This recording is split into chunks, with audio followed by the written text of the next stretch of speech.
Bonjour tout le monde. Dans l'épisode d'aujourd'hui, je vous présente un jeu de société sur le baseball, publié il y a un certain temps déjà.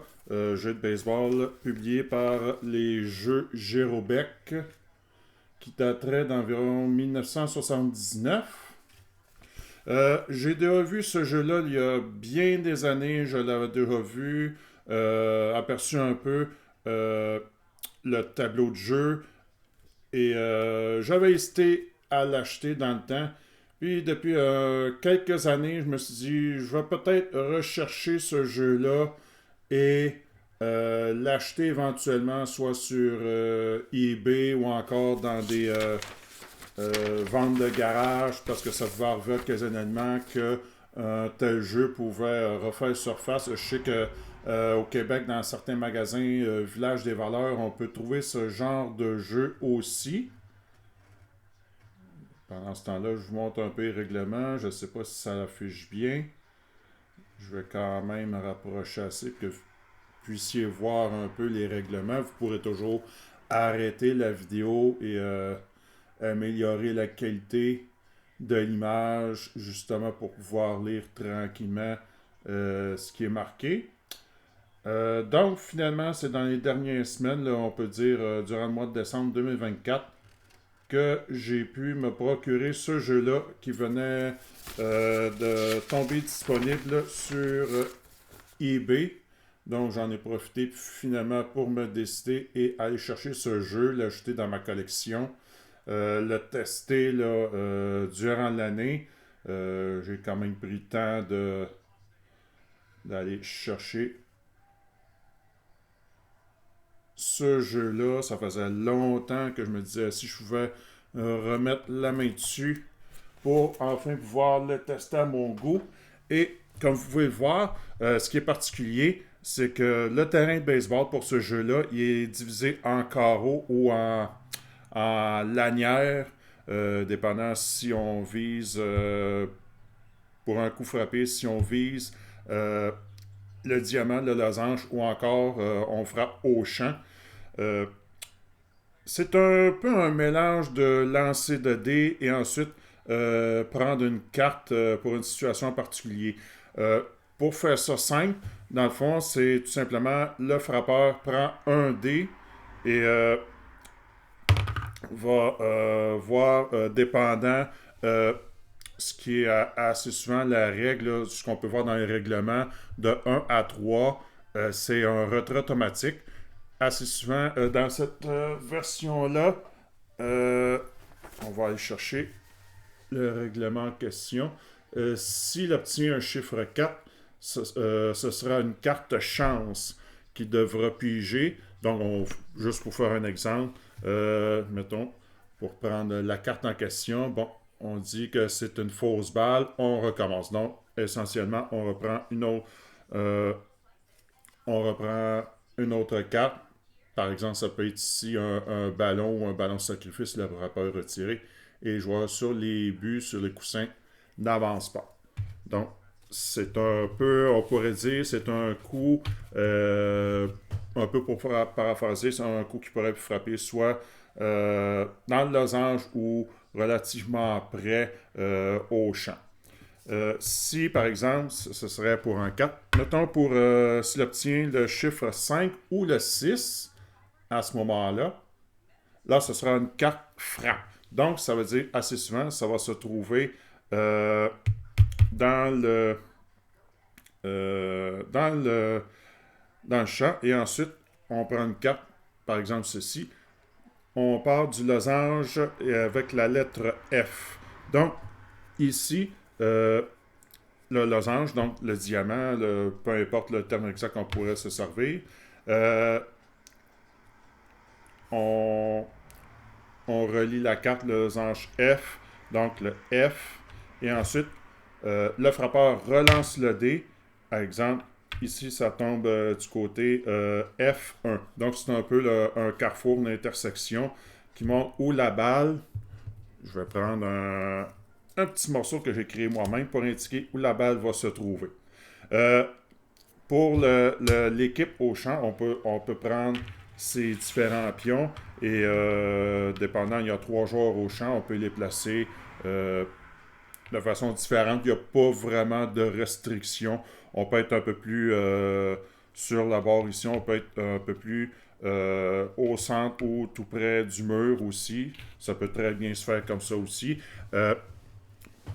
Là-dessus, les joueurs au champ. Et ensuite, on pourrait placer des joueurs, le troisième but, euh, l'arrêt court, le deuxième but pourrait être ici, le premier but pourrait être ici. Pour le lanceur, j'ai pas vu de règlement précis, peut-être en relisant attentivement tous les détails. Moi, je prends pour acquis que, bon, ça peut être une des 4 cases où se trouve euh, son cercle pour lancer. Il n'y a pas vraiment de case pour le receveur tout simplement parce qu'il reste continuellement ici. Bref, l'idée, c'est que lorsqu'on frappe la balle, on trouve l'endroit désigné et pour dire tout simplement, en reprenant la carte ici, si la balle n'est pas rejointe par un des joueurs défensifs, c'est un coup d'un but. Bon, essentiellement, F et 1, ça veut dire que la balle est pratiquement frappée au niveau du marbre, mais si il n'y a pas de joueur qui viendrait chercher la balle, à ce moment-là, ça tombe un coup sûr. Ce qu'il faut savoir aussi à ce moment-là, c'est que les joueurs en défensive, donc sur le terrain, il y a une certaine façon de se déplacer dans le losange, c'est-à-dire c'est seulement en horizontal. Donc, essentiellement, les joueurs de troisième but et le, l'arrêt court peuvent se déplacer seulement de façon horizontale. Donc, ils peuvent rejoindre la balle d'une façon ou d'une autre à l'horizontale ici. Donc, c'est un peu pour ça qu'on peut placer à différentes hauteurs, ne pas les avoir sur la même ligne, si on peut dire ainsi. Par exemple, si on pourrait avoir le joueur premier but qui pourrait être placé un peu plus en avant, un peu pour protéger le premier coussin, mais malgré tout, comme il y a quand même un joueur, le troisième but, qui pourrait aller chercher la balle ici. Donc, à ce moment-là, le joueur en défensif, lui reste à lancer le dé.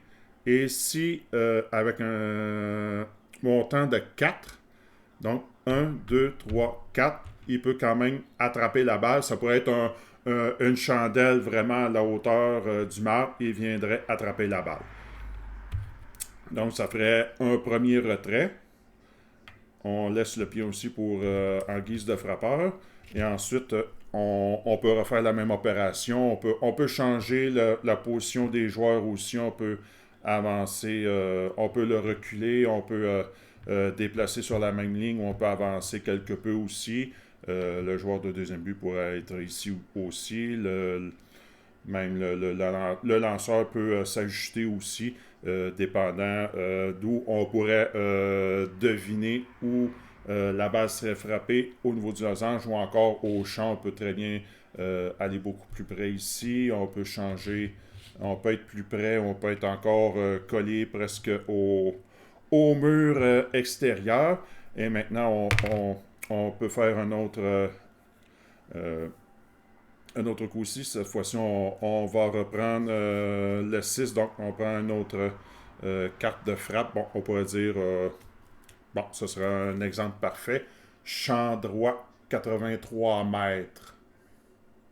Donc, le champ droit, ce serait de ce côté-ci, à 83 mètres. Donc, essentiellement, 83 mètres, ce sera sur le bord ici qu'on va trouver la ligne de 83 mètres. Donc, ça veut dire que ce serait dans cet espace-ci, si la balle n'est pas rejointe par un des joueurs défensifs, donc à 83 mètres. Bon, à ce moment-là, si il n'y a pas de joueur qui serait à la ligne de 83 mètres au champ droit, à ce moment-là, ça devient un coup sûr. Si ça aurait été, mettons, disons, à 95 mètres, donc ici, donc, avec ce corps-là, à ce moment-là, le joueur pourrait, en défensif, pourrait saisir la balle, lui reste à lancer le dé, voir s'il pourrait rejoindre la balle. 1, 2. Malgré tout, il ne saisirait pas la balle, donc ce serait un autre coup sûr. Donc, ce serait 83 mètres, ce serait un coup de 2 buts, ce serait un double. Donc, ça viendra donner le résultat si la balle est frappée et que ça reste un coup sûr, que ça n'a pas été attrapé en défensive. On pourrait continuer ici. On mettrait le frappeur qui a réussi le double au deuxième coussin. On pourrait continuer encore. Cette fois-ci, c'est un retrait. Donc, on pourrait placer un premier retrait ici, au coin, juste au coin ici, pour compter le nombre de retraits. Et ainsi de suite, on continue avec le même, ici le même résultat. Résultat de 2, ce serait un deuxième retrait. Et on pourrait continuer le 3 avec le règlement de base, le règlement d'origine, ce serait un 3. À ce moment-là, ce serait un troisième retrait. Donc, ainsi de suite, on changerait les pions dépendant si l'équipe s'en va défensive ou en offensive. Donc, on pourrait enlever les pions rouges ici. Là, cette fois-ci, ce serait du côté des bleus qui pourraient se positionner sur le terrain. On pourrait y aller un peu de cette façon-là. Le premier but pourrait rester au premier but. Les joueurs au champ pourraient aller jusqu'ici à la zone de 119. On serait vraiment au mur complètement à la zone de 119 mètres. Donc, c'est une façon là, de répartir ces joueurs au champ. Le champ centre, ça pourrait être dans cette zone-ci. Et le champ droit pourrait être, on pourrait coller beaucoup plus sur le bord du terrain ici aussi. Donc, à ce moment-là, l'équipe rouge vient à son tour lancer. Le 3, c'est un retrait automatique. Donc, on place un premier retrait. Encore le 3, un deuxième retrait. Et mettons, on pourrait dire, par exemple, je prendrais le 4. Donc, ce serait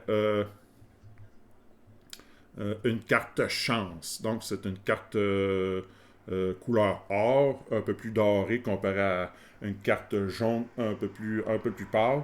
Donc, ici, on pourrait dire, fausse balle, on recommence la frappe. Donc, essentiellement, dans le fond, on recommence la frappe, donc on relancerait le dé pour, par exemple, si on reprend encore 4 pour une autre carte chance, normalement, on tournerait les cartes pour ne pas voir le résultat immédiat, mais c'est strictement pour l'exercice, strictement pour la démonstration. Ici, on voit une erreur. Donc, les joueurs sur les buts avancent d'un coussin.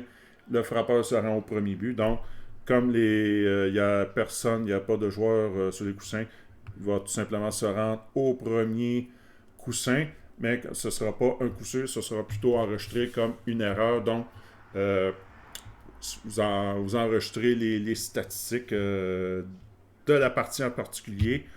On notera que ce sera une erreur et non coup sûr. Ici, 5 ou 6, c'est la carte frappe. Donc, on pourrait prendre une autre carte. On va mélanger un petit peu. Et faire un exemple. On peut avoir une carte, c'est marqué circuit. Donc, essentiellement, le frappeur vient de frapper un circuit avec un joueur au premier but. C'est 2 points automatiques. Donc, cette équipe-là prendrait l'avance 2-0 avec 2 retraits. Donc, on continue encore. Avec 5, on reprend une autre carte. Ici, ce sera champ droit dans la zone de 95 mètres. Donc, champ droit, 95 mètres. Donc, on va fouiller attentivement ici. La zone de 95. Si la balle n'est pas rejointe par un des joueurs. On a un joueur au champ droit qui a à 95 mètres, qui est déjà dans la zone de 95 mètres. Et il n'y a pas de lettre précise pour se situer géographiquement. Donc, on considère que c'est on pourrait considérer que c'est un retrait automatique. Puisque, ayant déjà un joueur au champ droit, à 95 mètres, on peut considérer qu'il a automatiquement attrapé la balle. Donc, essentiellement, c'est ça. C'est un mélange de lancer de dés de la part du frappeur qui va tout simplement décider si c'est un retrait automatique, si il y a un aspect de chance, donc il peut avoir double jeu, il peut avoir une erreur, il peut avoir un but sur balle aussi.